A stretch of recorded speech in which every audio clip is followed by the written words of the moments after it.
Hi, I'm Dr. Jean Cirillo. I'm a practicing psychologist in New York, and today we're going to talk about when to stop cleaning up after your child.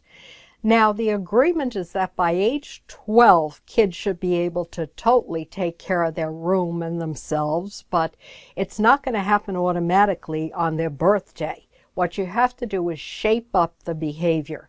That means letting your toddler help you and watch you work. And even if at that age the child is creating more work and it seems easier to do it yourself, it might pay off in the long run, because that's when the kids are anxious to do what you do and help with the chores. So get them started as early as possible. Later on, you'll be thankful that this happened.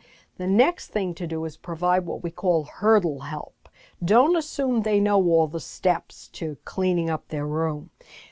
What they have to learn to do is pick up the clothes from the floor, inspect the clothes to see if they're dirty, put them in the wash, demonstrate the steps, and then let them follow through. Another thing to do is what we call divide and conquer.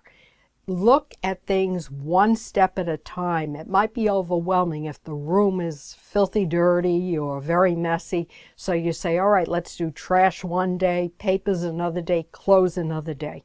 You'll find that if you take these steps, eventually the children will automatically fall into doing their own chores, and you won't have to close the door to their room, but their room will look like the other rooms in the house.